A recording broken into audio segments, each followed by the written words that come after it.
Bonjour, morning du 7 novembre 2016, début de semaine boursière.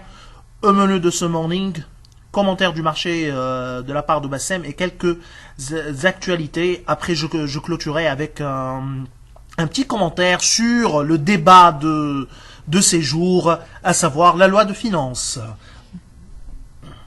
Bonjour tout le monde. Fin de la belle série de hausses que le marché action tunisien a connu depuis 2 semaines avec une baisse le vendredi de 0,37%. Néanmoins, le Tun Index est parvenu à garder ses 5500 points. Le volume des échanges du vendredi s'est établi à 10,172 millions de dinars, dont près de 45% sur le titre Daily Holding. Les meilleures performances du vendredi ont été l'œuvre de Air Liquide, plus 5,35%, Sotetel, plus 4,29% et les AMS, plus 3,57%. Carta Cement a subi pour la deuxième journée de suite une forte pression à la vente et a enregistré une chute de 5,73%. Sur l'ensemble de la semaine, le Tun Index a gagné 0,55%.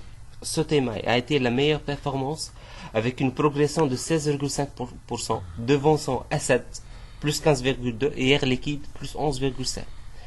SITS a réalisé la plus grande contre-performance avec une baisse de 10,4%.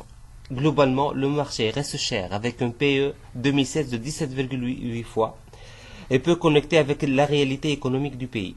Un renversement de tendance n'est pas à exclure durant les prochaines semaines. Côté actualité, la société a publié ses indicateurs d'activité T3 2016 qui affichent une hausse des produits d'exploitation de 36% à 11,193 millions de dinars. Depuis le début de l'année, les ventes s'élèvent à 33,8 millions de dinars, soit une hausse de 35% en rythme annuel. Le résultat d'exploitation a retrouvé le territoire positif pour s'établir à 568 000 dinars. Néanmoins, la compagnie reste déficitaire puisque le solde financier est négatif de 812 000 dinars. Le marché a apprécié ces chiffres et le titre a terminé la séance du vendredi réservée à la hausse. Telnet a publié ces chiffres également pour le troisième trimestre 2016. Une amélioration au niveau des produits d'exploitation de 20,8% a été observée à 8,3 millions de dinars, portant ainsi le revenu depuis le début de l'année à 27,7 millions de dinars, soit une hausse de 11,3%. Toutes les unités ont enregistré une hausse sans exception. La marge d'EBITDA s'est améliorée fin septembre 2016 à 7,3%. Nous réitérons notre opinion positive sur le titre où nous tablons sur de meilleurs chiffres au T4 de 2016, surtout avec la dépréciation du dinar. Le titre reste l'un des rares best picks tunisiens dans notre univers. Ainsi, il ne reste qu'une seule société qui n'a pas encore publié ses chiffres trimestriels, à savoir MIP. Rappelons qu'aujourd'hui, les 2 145 000 titres nouveaux, gratuits, accordés par Adouia, seront négociables en bourse. Il s'agit d'une attribution d'actions gratuites à raison d'une nouvelle action pour 8 anciennes. Je cède la parole à Rex. Alors, durant ce week-end, tout le monde a compris que la loi de finances 2017 est très importante au vu des chiffres absolument inédits pour l'État tunisien. Les négociations avec le JTT, comme prévu, s'annoncent très difficiles, sachant que le gel des salaires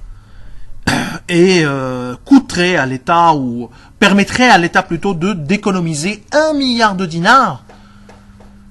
Et les 7,5% d'IS, pareil, on parle d'un montant de 1 milliard de dinars. Donc, ces deux questions coûterait le budget de 2 milliards de dinars. Comment financer ces 2 milliards? Donc la marge de manœuvre du gouvernement est très limitée au niveau de la loi de finances 2017, puisque déjà, il prévoit financer son budget de 8 milliards,5 avec endettement.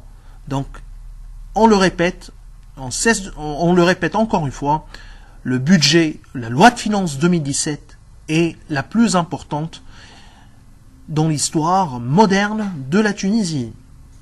Bonne journée.